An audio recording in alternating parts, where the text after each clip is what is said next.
Tonight to the forum at Harvard's John F. Kennedy School of Government.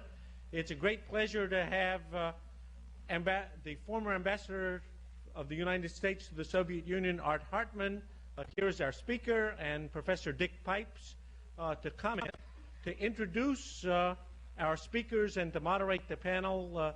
The director of our Center for Science and International Affairs here at the school, Joe Nye, is in the chair, and we were waiting just for a second for C-SPAN, which is filming this tonight, and after the address and the comment, there'll be an opportunity for questions. So, Joe Nye. Thank you, Graham, and I'd like to welcome you all to the third annual Lamont Lecture of the Center for Science and International Affairs here at the Kennedy School. This is an endowed lecture series which each year brings to the Harvard community a major figure in international security affairs. The lecture this evening is co-sponsored between the Forum of the Institute of Politics and the Center here at the Kennedy School. We're delighted to have with us tonight Arthur Hartman as this year's Lamont Lecturer. Art is a graduate both of Harvard College and Harvard Law School. He's had a long and rich career in public service, including postings in Paris, Saigon, London, and Brussels. He was Assistant Secretary for European Affairs in the State Department from 1974 to 77, and then Ambassador in Paris, where I can testify from personal experience he did a superb job. He became U.S. Ambassador to the Soviet Union in 1981, where he served until his retirement last month. Indeed, he confessed to me tonight that he had just recently earned his first non-governmental paycheck in 38 years. Art thus has a unique vantage point from which to view the many changes in the Soviet leadership over the past 6 years, as well as the changes in U.S.-Soviet relations. We're privileged to have him here tonight to speak on 2 years into the Gorbachev era. Where do we stand? Art, it's a pleasure to have you.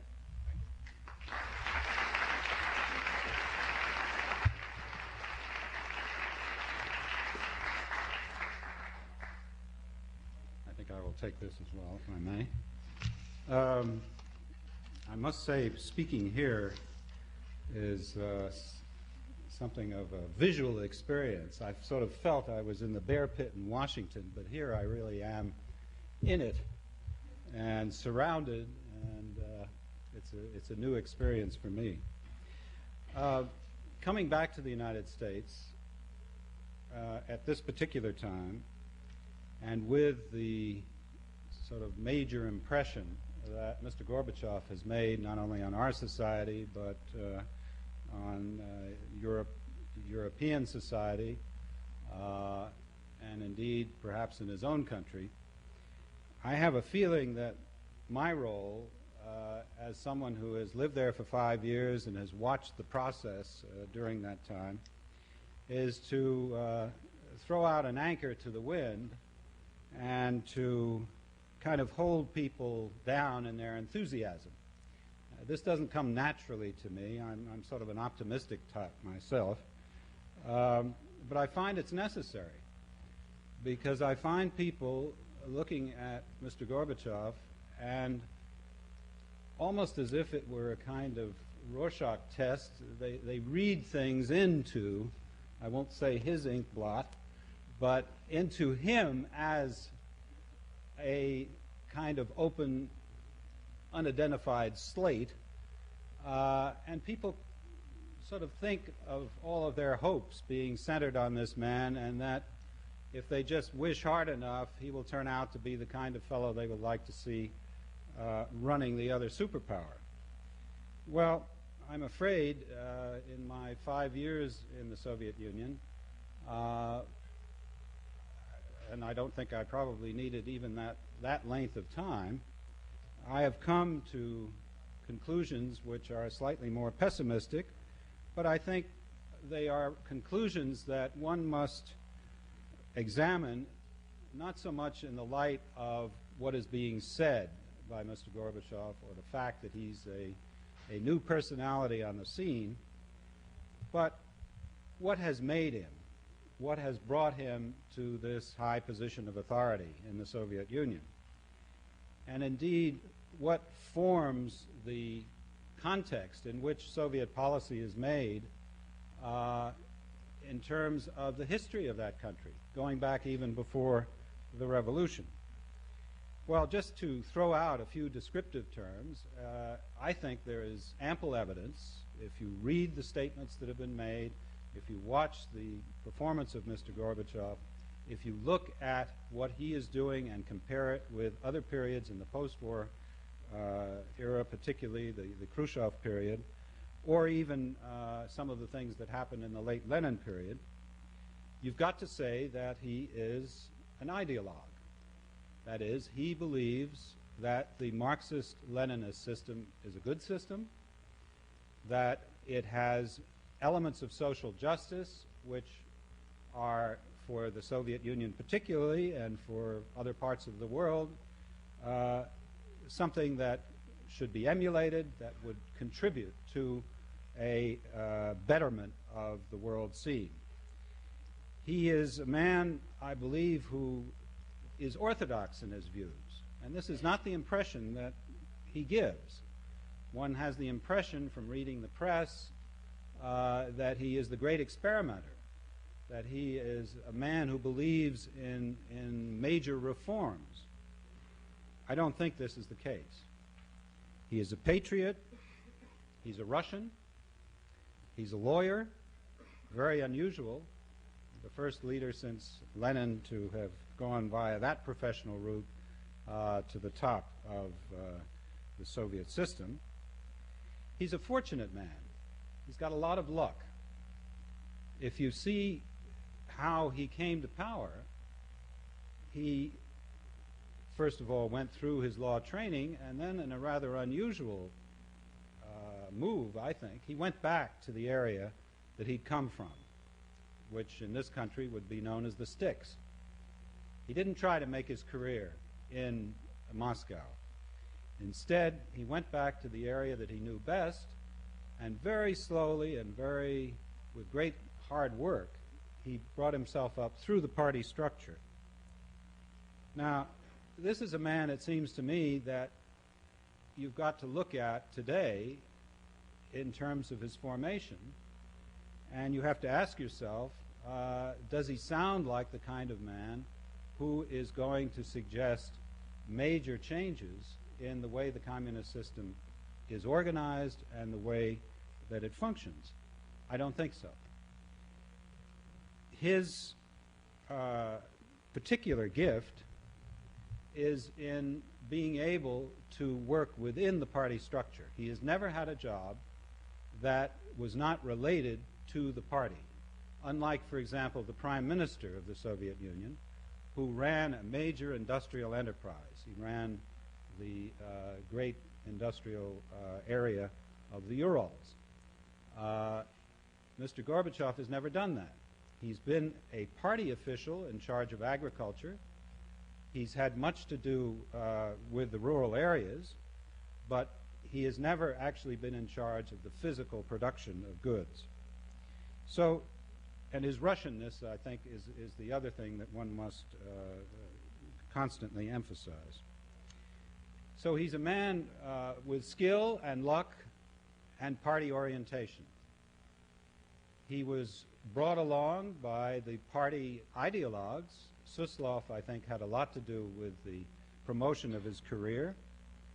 Andropov, who had been the former chief of the KGB, who knew the status of the country, who was looking around to bring young leaders along who would be vigorous, who would still be trusted to keep the system operating as it should, but would look for new ways to modernize that system, saw in Gorbachev the kind of ideal Soviet man that could perhaps inspire others to come along and run the system the way it should be run. So I look at him as the kind of person who comes to leadership as a realist. In other words, he looks at what is happening, the analyses that are brought to his attention, and he finds that the economy particularly is not working well, and that indeed the party itself has fallen down on the job. And he says this directly in his talks, so there's no secret about it. He said the party fell down in two major respects. It fell down first in not modernizing the Marxist-Leninist theories. That is, it did not bring those theories out of the 19th century and give them some color of the modern world, some color of the problems that one faces with the advance of a technologically oriented age. And the second thing that the party failed to do was to bring along the various parts of the country and inspire them to better organization of the economy, to sacrifice, to make the real decisions that had to be made to improve the civilian part of the Soviet economy, because there is a whole military side that has actually been doing very well indeed, and on that side it is hoped by these same people that they could learn something from how well the military did and perhaps transfer it to the civilian side. So when he came to power, he in a sense had to go around the party in order to accomplish what he wanted to accomplish. And it seems to me the glasnost policy, the openness policy, is an effort to get around the party structure as it exists today, around these rather conservative bureaucrats who are so satisfied with the position and privilege that they have and who are completely unwilling to change, even within the structure of the Communist Party. The efforts that he's made in this openness are directed at the intelligentsia, they're directed at the managers of industry, they're directed at the people who he thinks through exhortation, through greater discipline, can be brought to move this Marxist-Leninist system into the modern age. Now, what are the difficulties he faces? The basis for Marxist-Leninism, in which he believes, he's a thoroughgoing believer in the system, is centralized control by the party of the structure for the entire nation. Now that has Russian roots back in the Tsar's times. The centralized authority was necessary to keep the country from fragmenting, but it also has communist doctrinal purposes behind it, in that they felt that the party had to be the central motivating force in running either the economy or the social structure of the country. And then in the post-war period particularly, but if you go back in time to the unification of the Soviet Empire within its old borders in terms of Central Asia, the party was also designed to keep a unification of a country that was subject to all kinds of centrifugal forces because the Russians essentially wanted to have dominance over the whole country that was made up of many different nationalities. In the post-war period, you had the added burden in terms of keeping an empire together of the Eastern European countries that did not basically accept the imposition of communist regimes in their country. And we saw that in the post-war period there were a variety of rebellions to that communist, the imposition of a communist system. But basically the peoples came to accept it because of the force of Russian arms. But the necessity of a communist party having centralized control is something that Gorbachev, I think, accepts. And you have to ask yourself the question, can you run a continental-size economy, bring it into the modern world with all of the technological advancements that have been made that require communication between a variety of enterprises and a variety of regions? Can all of that happen when you are stuck with what is essentially a very centralized, centrally planned regime? Now, people say, well, he's already said he wants to liberalize or reform the system. Nowhere, it seems to me, in any of the statements that have been made is the assertion, or are there programs, to in effect decentralize the party's role. It seems to me that is so essential to the running of that system that even if Gorbachev believed that that was the way to go, he would be foolhardy to suggest it. because he would not last in power if he did suggest, in effect, a dispersal of power from the center and from those who have enjoyed its benefits over the years.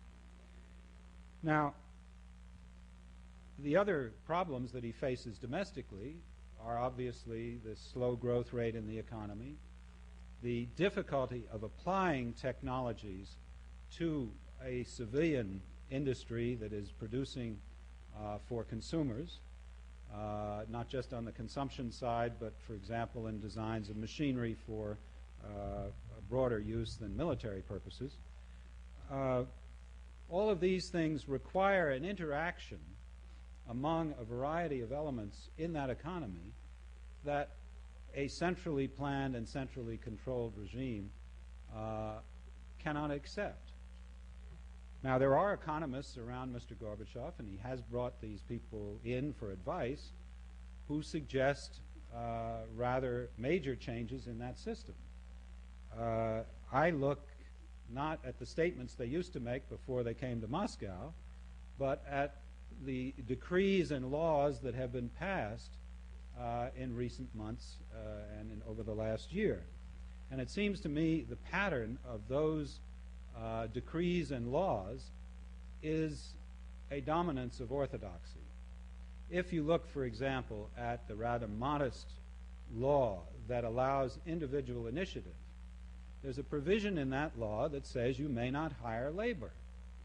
Well, that is a pure 19th century Marxist principle. Now, to be sure, they get around it slightly by saying you can have cooperatives, and that cooperatives, presumably, you can bring more people together to run a restaurant in Moscow or to do some of the other things that they would like this law to encourage. But basically, it sticks to the Marxist doctrine. In connection with joint ventures, something that people on the outside, investors, seem to be very interested in. Again, it's a very, very modest step. It calls for total Russian control, or Soviet control, in major positions in the joint ventures. It calls for them to have a majority of the ownership. It, in a sense, penalizes the use of a joint venture for exploitation of the Soviet market. It reminds me, you're probably all too young to remember the little Abner character, the Shmoo. But essentially what the Soviets have invented is, in the joint venture, something that brings in foreign exchange, it brings in technology, it operates, and it produces more foreign exchange and more technology, and it has a totally beneficial effect. The only problem is there is no incentive for an investor to bring his money in under the conditions that they've established. Now, they may change this in the future, but I'm just pointing this out to show that they are starting from a very orthodox and a very conservative point of view as they approach their domestic problems. Now, all of that without saying a word about foreign affairs or what Mr. Gorbachev's policies might be with respect to arms control or his attitude toward Afghanistan. And the reason that I begin that way is just to say that the preoccupation of Soviet leadership is with not just the domestic economy, but with the organization of society. There is a feeling on the part of the leadership that the party has failed in those respects, that the party has not kept up with the modern world, and it has not enabled them to show the rest of the world that they can stay up with the leaders of the modern industrialized world. Well, if that's their preoccupation, what does this mean for foreign policy? My own view is that Mr. Gorbachev wants a period of calm in the outside. He wants to show that he can deal with the superpower relationship. He wants to be seen to be a statesman. And so those people who've been saying, well, he's not going to deal with the Reagan administration, there will be no arms control agreements, I think are beginning to see now that, on the contrary, as Mr. Gorbachev begins to look at the outside world, he wants an agreement. I think he wants a modest agreement with the United States. And I think this agreement that is currently under discussion for intermediate range missiles in Europe is the one that he has settled on. And he has made significant concessions in our direction publicly. Not that he has initiated a whole new policy, but rather he has accepted proposals that we have made in the past. I think he sees that agreement as an excuse to come to this country. I think that he would like to be seen to come here and accomplish a statesmanlike act, and that through this he will be able to have a position that calms both Europe, his own people in terms of his ability to deal with the outside world, but also buys him some time to deal with the more serious problems of the domestic situation. Now, what are the other things that he obviously has got to look at from the point of view of both foreign affairs and its effect on his domestic situation? There are obvious problems that he ought to face. There's the problem of Afghanistan. Here, it seems to me that most of the Soviet leadership would like to find a way to get out of Afghanistan. They realize it was a mistake, but their problem at the moment is that they cannot bring themselves to make the basic concession that would have to be made to get them out. And that basic concession would be the disappearance from a position of control of the Communist Party. I mean, what has all the fight been about in Afghanistan? It has been about the Soviet troops keeping a party in power that the majority of the people in that country did not feel was legitimate. There's no way outside forces could have kept this pot boiling if there hadn't been a feeling on the part of the Afghan people that they did not accept this party. Now, many people in the Soviet Union will tell you that they agree with this conclusion, but that the leadership is not yet prepared to take the steps that would be necessary to, in effect, turn over the leadership of a government in Kabul to something other than a communist party, or the elements of the communist party that are now in control. So I see that situation continuing until Soviet authorities find some way to separate themselves from their friends, or perhaps take their friends home. It's a situation that is not unfamiliar, I may say, to the United States, which went through a rather difficult period at the end of the Vietnam War, caused by similar concerns. Excuse me.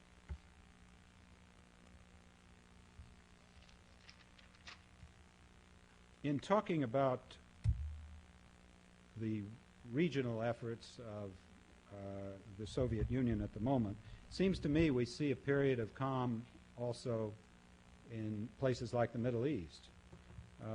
My recent talks with Soviet experts reveal to me that they are very uncertain of what the next step should be. They continue to think that an international conference in which they fully participate would be a valuable way for them to go. It would give them influence in the area that they've been lacking up to now. But they also see that they can't force that international conference. They are stuck with their major ally, Syria, and in a sense, the Syrians have an influence over their policy as much as they have an influence over the Syrian policy. So there are not many areas of the world, it seems to me, where Soviet policy is going to be challenging and pushing. They do things to keep the Cubans in certain parts of Africa. They have certainly been giving economic assistance to Cuba.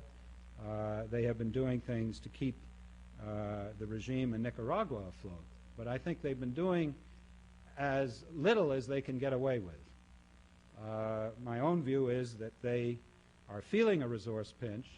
They are short of foreign exchange, and they are tiring a little bit of what one might call either the burdens of their ideology or the burdens of empire. There have been at least two members of the Politburo who have gone to Hanoi and lectured the Vietnamese on their wasting of Soviet resources. So it seems to me there is some chance here for periods of calm in other parts of the world, and despite the fact that the Soviets continue to believe that they should promote, where they can, national liberation movements, they're finding less opportunity to do so. Human rights is another area which you have to talk about, because as you look at the Soviet Union today, I think many of the favorable impressions that have been formed about the Gorbachev era are because of gestures that have been made in this area. And there's no doubt about the fact that, I myself felt this when one of the last calls I got as I left Moscow was from Sakharov. Here was a man that all during the first 5 years that I was in Moscow had been in exile in Gorky, and here he was back in Moscow, fully engaged, talking to foreigners, participating in a major international conference, to be sure taking a position at least in one area that was favorable to the Soviet government's position, but at the same time speaking out on human rights and saying that he was going to devote himself to getting all of the political prisoners out of jail. And this is literally his main task and the one that he's set for himself. So that's a change. There is talk of increasing numbers of Jews being allowed to emigrate. I heard the other day that a man that I have come to know and admire, a great musician who's been trying to get out of the Soviet Union, Volodya Feltsman, has just been told that he will have permission to leave. So some things are happening. I do not believe that it means that Russian history has been reversed and that suddenly their treatment of human beings is going to change in any basic fashion. But I think that Mr. Gorbachev and those around him see gestures in the human rights area as one way to buy some calm. I think, for example, the Jewish emigration is seen both as a way, perhaps, of having some relationship with Israel, but also as calming things down prior to any kind of a visit that he might make to this country. So in terms of how the Gorbachev era, after 2 years, impresses one, a lot of things are going on in the society. But if you examine the things in individual terms, they are modest. Mr. Gorbachev himself says that it is less than what he has asked for from the Soviet institutions. There is foot dragging, but if you look at the proposals he's made, those are even modest.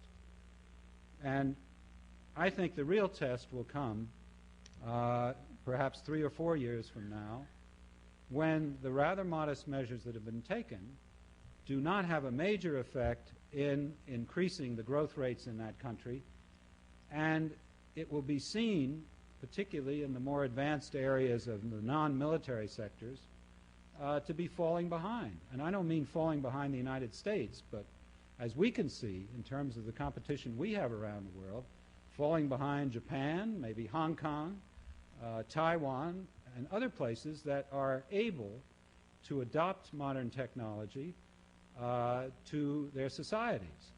And this, I think, the Soviets are going to find very difficult to do. And in 3 or 4 years, somebody is going to come to the leadership and say, you know, the measures we've taken have not really done the job. And we've got to do something more. We've got to perhaps make some rather basic changes in the way our society is run and the way Marxist-Leninist principles are applied. There, I think you can have a debate about which way they'll go. And I'm afraid my own rather pessimistic conclusion is that in terms of Russian history as well as Soviet history, the reformers will not gain the upper hand at that point. But the Russians will, in terms of seeking more authoritarian solutions to their problems. That is, they will try once before they do something that which they might fear would dismantle their system. They will try once more to achieve the modernization through the time-tried methods that were used back in Tsarist days of greater discipline, and I won't call it Stalinism because Stalinism is connected with terror and a lot of other things, but authoritarian principles, it seems to me, are more likely to be applied before the Soviet Union thinks about reform in any kind of serious way. Thank you.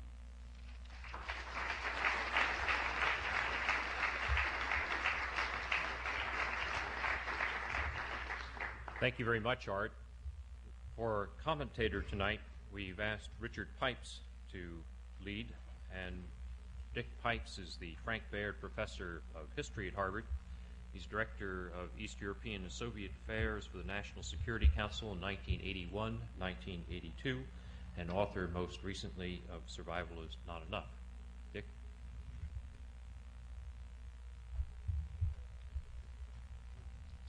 This is a novel experience for me to be a commentator. I usually, when I lecture around the country, there are one or two or three heavy liberals sitting on the podium to clean up what I have said.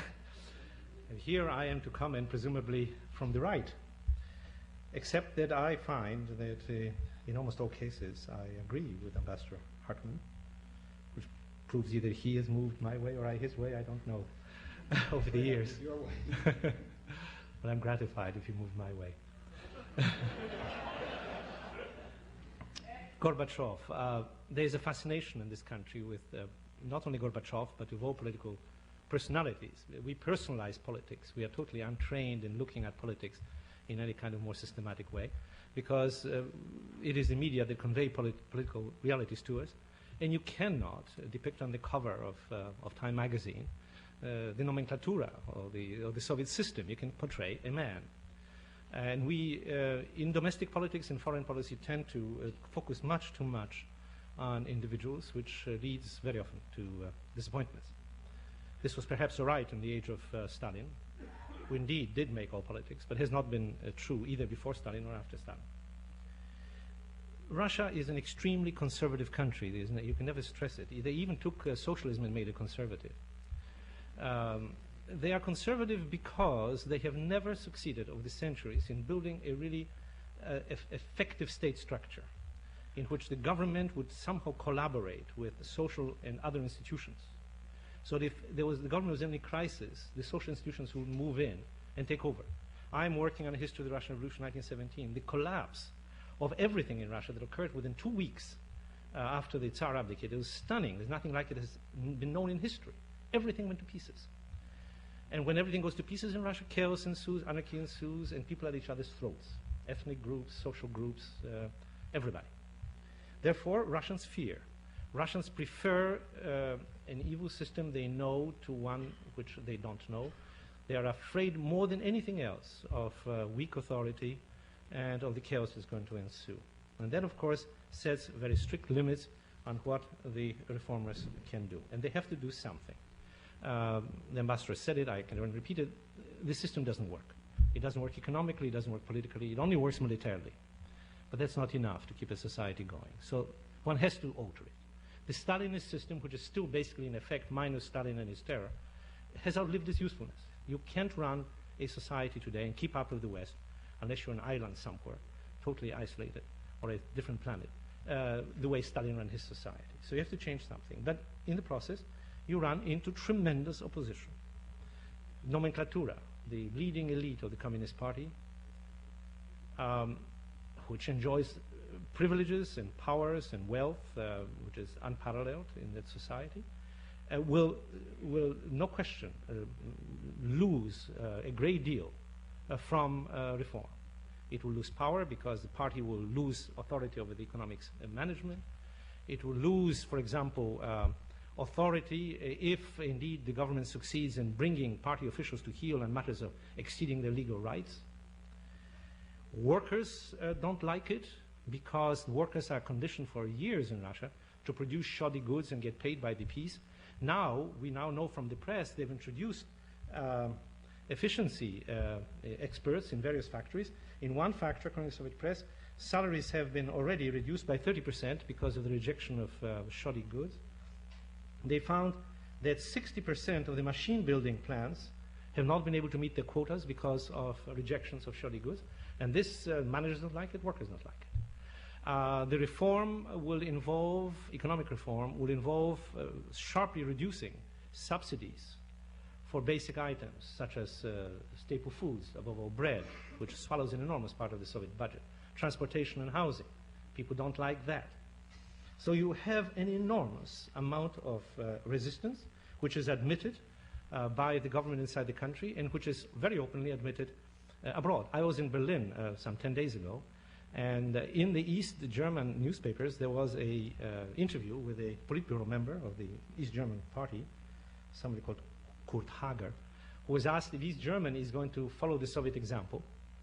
And he said, you know, when your neighbor changes the wallpaper in his house, you don't necessarily have to change the wallpaper in your house, do you? Meaning we're all right. We're not going to do it. The Czechs obviously feel the same way. Only the Poles are enthusiastic. As a result of all of this, what has really happened? In the economic field, the most minuscule palliatives. The complete transformation of the economic mechanism which Gorbachev promised at the 27th Party Congress last year has certainly not taken place. And with each passing month, it's going to be more and more difficult for him to do so.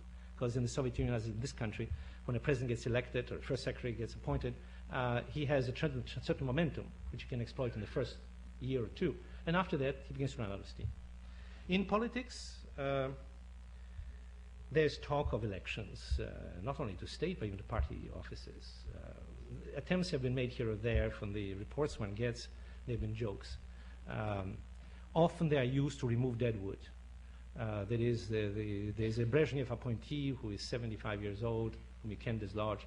So you run an election and you get a 50-year-old vigorous fellow, and people naturally will vote for the 50-year-old man. But the moment all these people are in place, this will change. Now, there is clearly, and we all consider that, there's the famous glasnost. Things are happening. Things are being said in the Soviet Union that have never been said, at least since the 1920s. Extraordinary things are said. Ogonyok recently criticized the police for using torture. Pravda last week apologized to Franz Josef Strauss, the right-wing German politicians, for misquoting him. Extraordinary. Kenneth Edelman was quoted, I believe in Pravda, was quoted saying that the Soviet Union used chemical weapons in Afghanistan. But when you look closely, you find that these are little sort of bits and pieces here and there, mainly in Moscow News, which used to be a throwaway sheet, now is the most exciting paper in the Soviet Union, except you can't get it anywhere.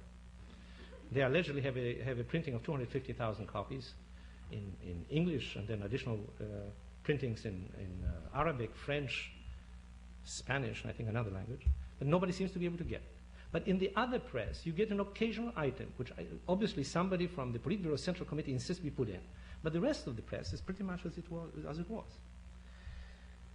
Foreign policy. Now, logically speaking, Gorbachev should pursue a very active détente policy.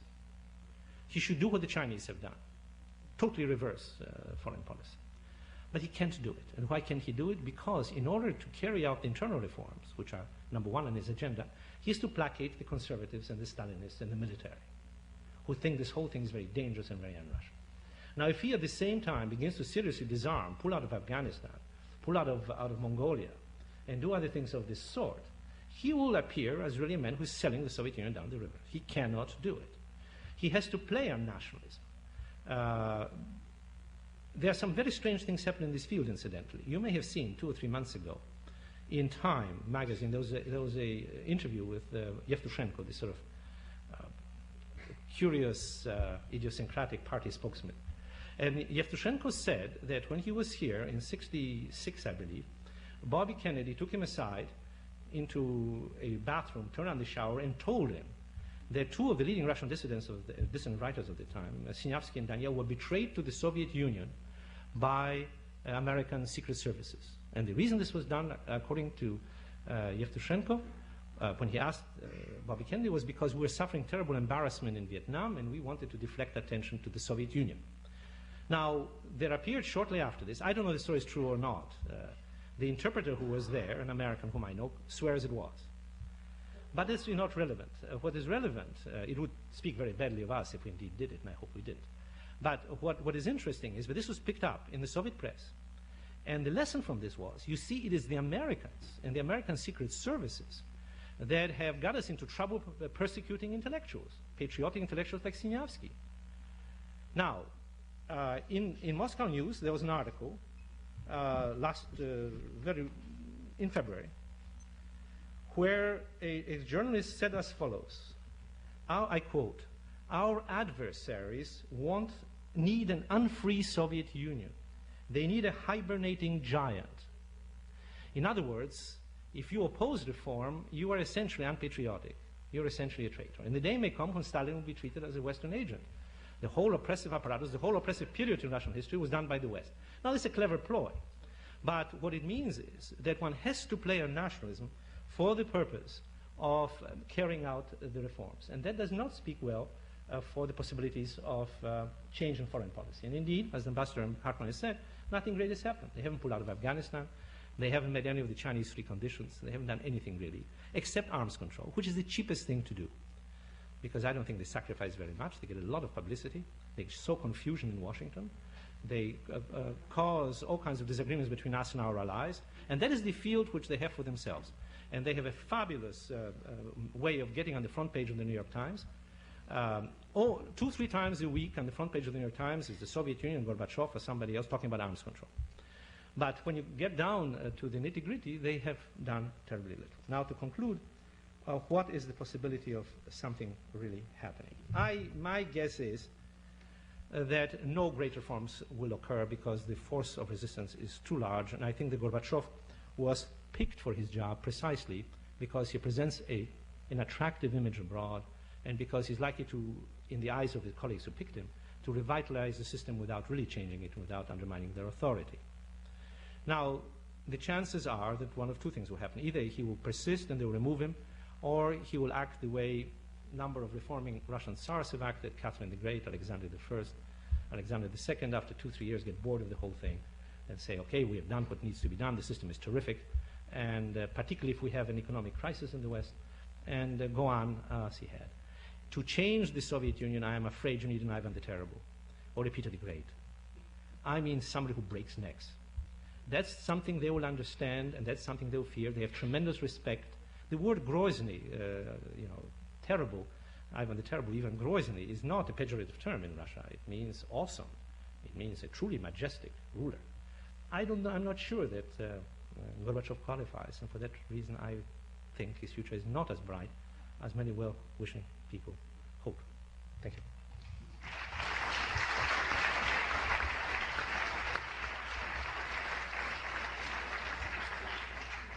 Thank you very much, Dick. We now have an opportunity for questions and answers from the audience. Art Hartman has agreed to answer questions. We have microphones at both sides of the floor here as well as in the balcony. We'll try to alternate among them. Why don't you start? Why don't you stand up at the microphone so others can hear you? I have two quick questions for the ambassador. We've heard a lot of news media back and forth the past few weeks over the embassy. And my first question is, to what extent is our national security really at risk? And a second question following into that is it naive to think that this issue of national security in the Soviet Union is somehow diverting the public attention to the Soviet Union from Iran? And might that be seen as a political use of the media to achieve that end? Well, on the last question, you can get very paranoid in these situations. I think you have to start from the point of view that if there has been, and I think we all have to remember, if there has been, because there's been no trial yet, if somebody has committed treason, if someone has allowed Soviets to come into the embassy and to all parts of the embassy, it's a serious situation. It's not that the embassy is the Pentagon with all of our wartime plans and whatnot stacked up on shelves. But in the intelligence area and in the area of advice, for example, that I might give in the bureaucratic battles that obviously go on all the time in Washington, these are not the kinds of things you want the Soviets reading. Now, there were plenty of things I wanted the Soviets to hear, and indeed much of my briefing of groups that would come to Moscow, or congressmen, where I was not talking about sensitive issues, but just my appraisal of what was going on in the country, I would brief in my house, hoping and expecting that the Soviets would hear it, and it was a form of communication with them. But there are things you want to keep protected, and it is serious if there was no place where we could protect them. We don't know that yet. Investigations are going on to show whether that is the case. I hope that it won't be blown, I won't say out of proportion, but used, let us say, to interfere with other things that we ought to be doing anyway. And I think the President has already decided that that will not be the case by, first of all, sending George Shultz to Moscow, and secondly, endorsing the kind of exchange that he had when he was there, going on with negotiations, but realizing that we have to do something to protect this embassy. And those measures that are now being considered, and I trust and I believe that there will be ways found. There's no permanent solution to this problem, because it always comes down to people. And unless you've found an extraordinary way to always pick the right person, you haven't solved that problem. Question in the balcony. Yes, I have two questions. One, Gorbachev has made a big emphasis on the reduction of the use of alcohol among his people. How is that going? Is he really seeming to make an impact upon the use of alcohol within the Soviet Union? And second of all, as the computer revolution has transformed American society, what's going to be happening to the use of personal computers and other sort of computers within the Soviet Union? It seems that if they introduce personal computers, that would go against the ability for centralized control.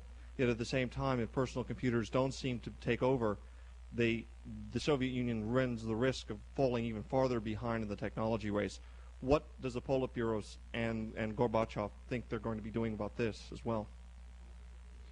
Well, first of all, on the computer side, we have a great expert on this here. I think that the computer is sort of the something that would eat away at the basic society. It's a printing press and it's a means of communication. I can tell you one sort of story.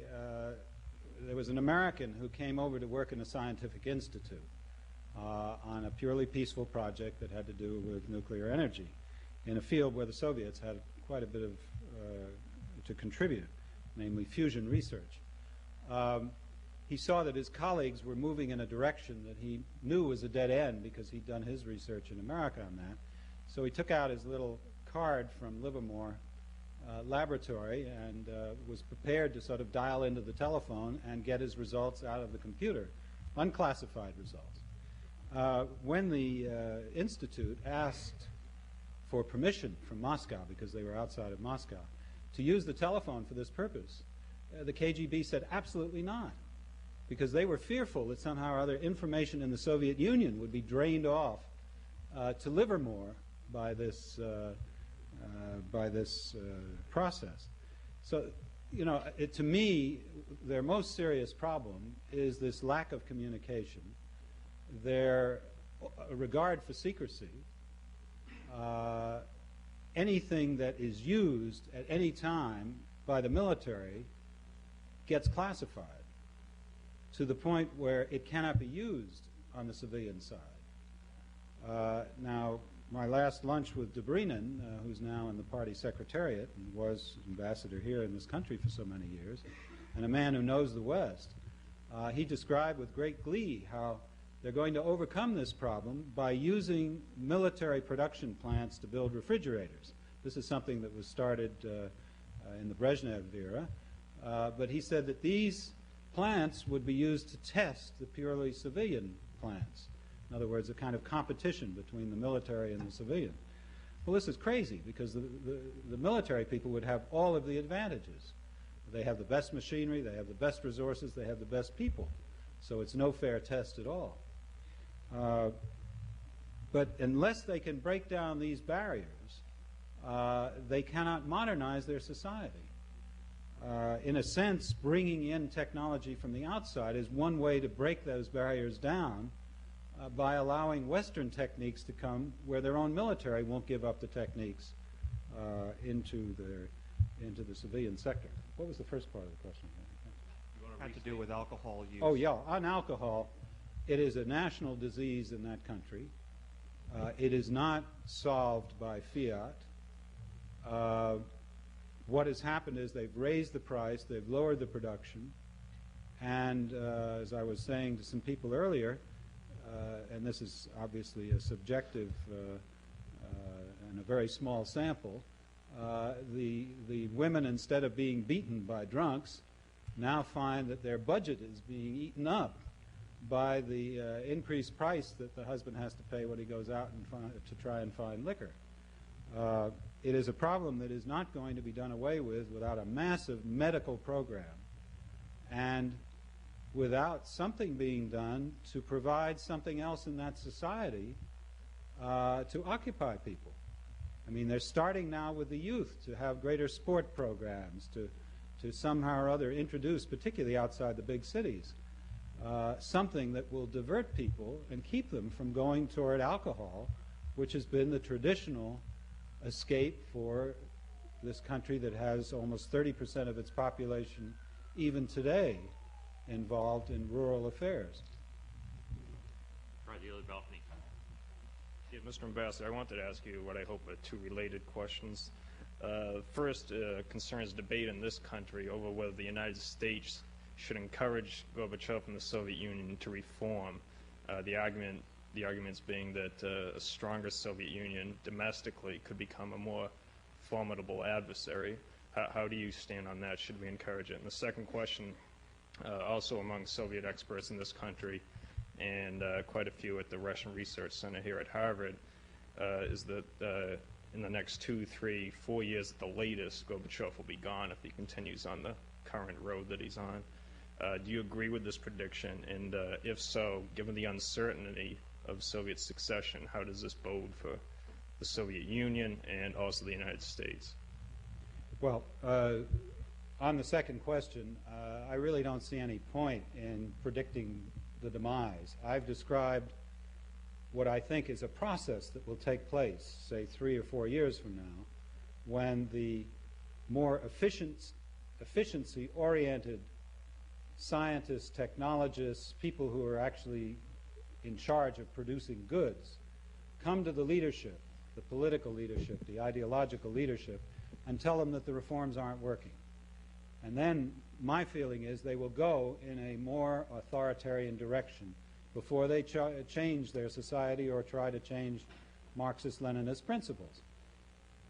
All I would say about Mr. Gorbachev is that he does not strike me as being the natural leader of this strong authoritarian drive. Therefore, I don't think he would be picked at that point if they move in the direction of greater authoritarian principles.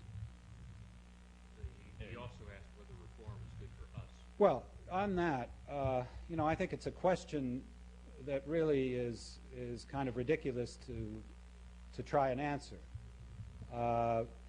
It implies a kind of Rostovian view of the world that the United States has a way of applying policies that are going to change other people's ways of doing things.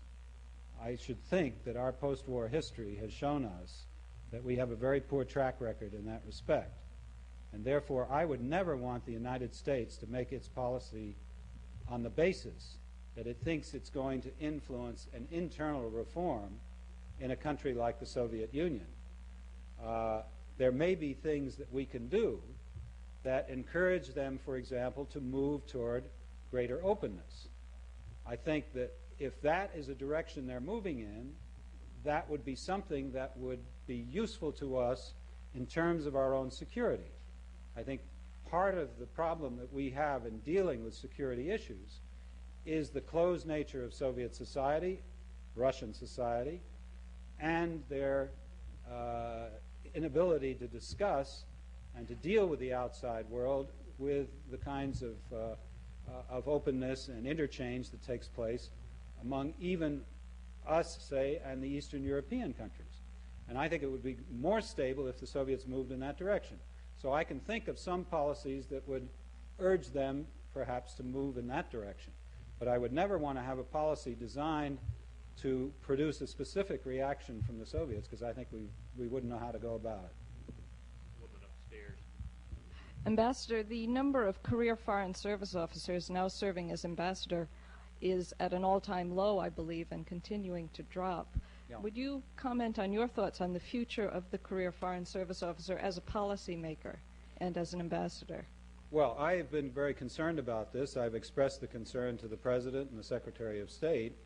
I do not believe that in our system we're ever going to have a time when, for example, the fondest dreams of the Foreign Service perhaps are realized, that every ambassadorship is filled by a professional diplomat. I don't think that's the way our system works or should work. But I think there ought to be a competition. And that competition ought to produce the best that our country can produce for a particular situation. We have had, in fact, my first boss in the Foreign Service was a non-career ambassador who was very distinguished, David Bruce, ambassador to 3 or 4 countries, to NATO, and made a tremendous contribution to our post-war diplomacy.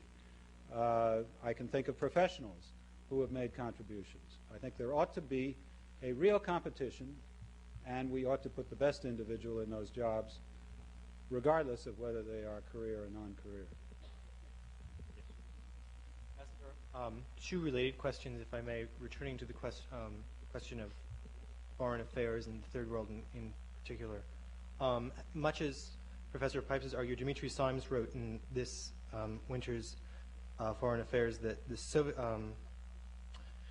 that Moscow's foreign policy is never dictated by economics, and that, if anything, Gorbachev's difficulty in quickly improving the economy makes it all the more important to him to demonstrate momentum in foreign policy. Do you think that that following an arms control agreement with the United States, having a complacent United States, the Soviets would move to sort of seize the initiative in the Third World? And with that, do you think that, how do they view the Reagan presidency in the last 2 years? Do they see it as a window of opportunity for them? Well, first of all, several questions have implied that we know a lot about what either Soviets think or what Soviet leadership thinks. We know very little about what they think. We know very little about what the Soviet people think. We can sometimes see evidences of their real thinking because they take a policy decision to move in a certain direction. You know, when you talk about arms control as if it was a string that they pulled in order to have an influence on American opinions so that that could somehow or other give them a period. If we have an arms control agreement, the only basis on which we should have it is that it is in our security interest, and it will have to be in the Soviet security interest. So I don't see these things as something that you pull out of a hat for the advantage of one side or another, or else it's not a good agreement. I think that there are reasons now for feeling that we can have a modest arms control agreement that both sides will look upon as creating greater stability. My own view is that we probably could even go beyond that modest agreement, but I don't think this administration is yet prepared to do so. We could have a 50% cut in strategic arms if we are prepared to talk about some restraint in terms of the testing of the space defense components. It would not mean no testing at all, which is the position the Soviets started out with. I think they are now prepared to discuss restraints on testing, which would enable us also to get at the same time significant reductions in strategic arms. Now, does that make us all complacent if we get such agreements and enable them to go out and do a lot of things in the third world? I don't think so. All of us have to be aware of what the challenges are. The Soviet challenge still remains there. Their society is still based on principles that are antithetical to ours. So the challenge will always be there. The question is, how do we meet that challenge? And I think it's best met with allies, so I am a firm believer in keeping our alliances pulled together, which is one reason I'm in favor of this agreement, which a lot of people now think is going to divide the alliance. I don't think so at all. It seems to me that's going to help to keep the alliance together. On regional issues, I think the United States is going to have to face up to serious problems in the future, because I don't think that the Soviet efforts in the third world are at an end. I think they are calm for the moment. They will be pursued less vigorously now because there are resource pinches and because they are preoccupied elsewhere, but it's something that we are always going to have to contend with. I should like to ask the ambassador his views on the proportionate credence given the advice of the Soviet Academy of Sciences in economic matters on the one hand and matters of foreign policy on the other. You mentioned the very large conference which Dr. Sakharov addressed quite recently in Moscow. Clearly, the Soviet scientists have an increasingly high public profile in matters pertaining to arms control negotiations. They also appear to have been delegated considerable autonomy in the economics